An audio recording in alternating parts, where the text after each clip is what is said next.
And back in the studio is Lisa Waterslane.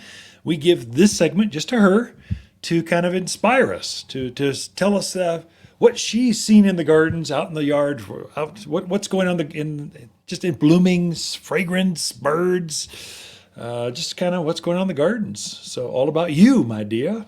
As it should be. As it should be. I totally agree. Been 35 years, and it's always been all about you. Okay. When it's not about me. It's hard to believe we've been married. This is our 35th coming up here pretty quick, right? It's been a long time. It's been a long haul. Not really. Just kidding. Thanks, honey. I would Love do it you all too. over again in a flash. Wouldn't even think about it. I'd go, yeah, I'm all in. Let's do it. This time I want 5 kids, not just 4. I think 4 was really good. Yeah, 4 was 1 boy, 1 girl, set of twins. Yeah. That's our family. So anyway. And numerous dogs. I did find a picture. I was going through photos, and I found a picture of our 2 youngest with Cassie, our very first. You're the 2 oldest. 2 oldest, yeah. With our Cassie, our first dog we ever had together, a black lab, Mix. pit bull, mungie, kind of, just a big black dog that loved kids. So She was kind of, wonderful with the kids. Yep. Yeah. so Yeah, I anyway, remember bringing her home, and you're like, what just happened? 'cause I didn't really clear You it. didn't clear. You've never cleared any of the dogs with me. What are you You talking know, about? you You didn't married even me. clear the kids with me. So anyway, and we're having a child. We're having twins. Actually, our good neighbor that I used to babysit his kids when I was growing up in Wildwood, Dr. Schmidt. He kind of took the X-rays or the ultrasound and went, you're having twins. You're going, what? No. So it's kind of love a small town because everyone knows almost before you do True. what's going on. True.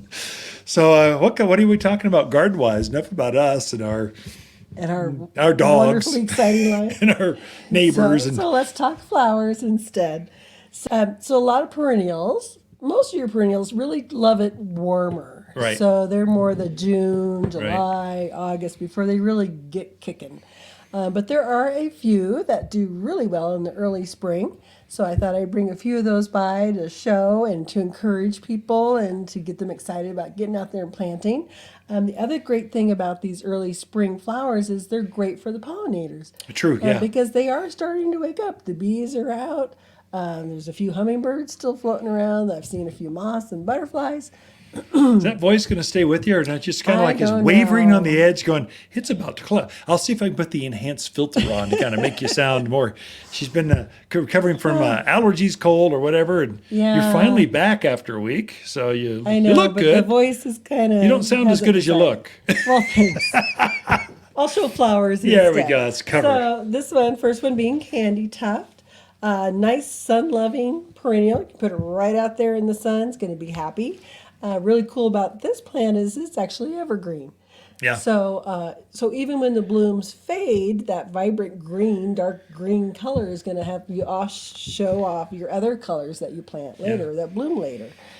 It smells fragrant. terrible, but it's probably why it doesn't get eaten by. This is one that true. grows wild out in the forest. You'll see this little green plant just above ankle high with white flowers on it very early, and it holds the flowers for a crazy long It time. does. It really So does. it's Candytuft is one of those I think every yard should have at least one, because it's going to stay there in your gardens for many seasons to I've actually come. used them in containers Yeah. before to have that color early in the spring, and then Yeah. I just leave the plant because it's green, so it's filling some space, and I throw some other color in around Yep. it. So easily grown in container, perennial beds, gets 12 to 18 inches tall. Full probably. sun and then kick dirt at it. It'll Yeah. be happier. It's just be mean to it. Right. And it will grow, and just a true native. It's a native bloomer. Doesn't look native, but it is. So great plant for here. Definitely one to think about.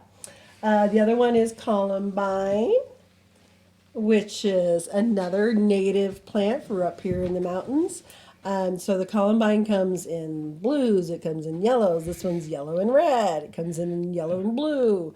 I think there's like 50 different varieties of columbine. Oh, and growing all the time. They're always hibernating or cross-pollinating these, so they come out with different colors. Just funky. Isn't that pretty? My goodness. Red with yellow. That's crazy. That's not even natural. And it grows wild here. It grows wild. It's actually deer resistant. Yeah. So it's a good one to put in those forests, urban interface areas. It's a great plant to put in there. Another long bloomer, it'll also reseed. It'll drop seed and come back from seed the next year. So just a great little plant. This one grows wild in the forest. Our native one is yellow. Right. It's like a butter yellow. It's a natural one. So plants, the animals look at that and go, that's terrible. Don't eat those yellow flowers. They're awful. This one's got that same yellow our native has, surrounded in red. So I don't know if this deer would eat that or not. I have no idea. Here's one way to find out. Try it and see. Let's see what happens. That's right. For sure it'll reseed and come back from the roots. I don't know if javelina bother him. Do you know? No, we've had one out in the front yard. They eat everything else, but not this one. Yeah. So they actually nibble on the Candytuft. They took the flowers off. Those jerks. I think what it is, it's been so cold so long. They're desperate and they're eating things I've never seen them eat before. And so that's why we always say resistive, because if there's anything else, they'd rather eat the dirt than eat that. They will, but if they're desperate enough, before they starve, they're going to try hungry, it. They're going to try it, yeah. So anyway, Columbine, Candytuft. What else you got? The other one I have is not necessarily a perennial, but it's one that people love to put in their yards here. So this is the California poppy. Excuse me.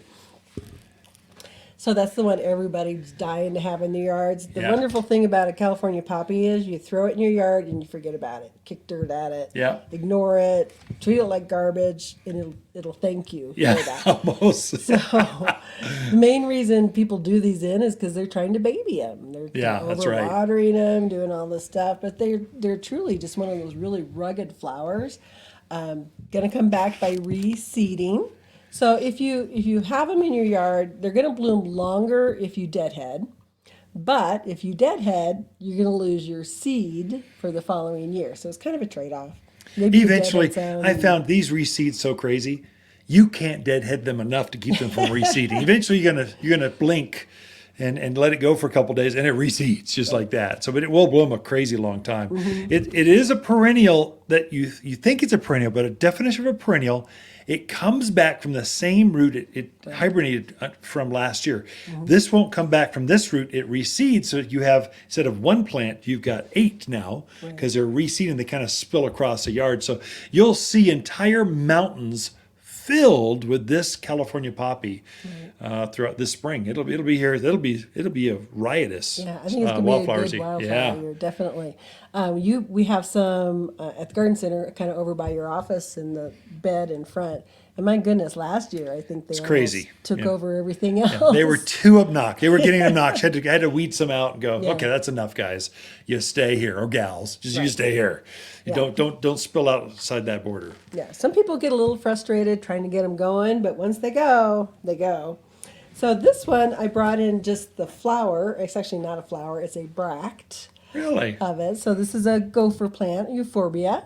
So Ta-da! we have them at the garden center, but the plants are huge and I didn't want to drag the whole bucket over. So I cut off a flower. But it's so pretty green. Ours at home is in full bloom. And it's just so bright out there in the yard. It's just so pretty. Evergreen plant, perennial. I call it gopher plant, and that one plant's supposed to keep gophers out of your yard. That is not true, but they won't eat this plant. But with that, we're out of time. It's another native plant that kind of goes. So thank you, Lisa, for sharing some of the spring blooming, early spring bloomers of spring that you can plant right now here at Waters Garden Center. Right back after this.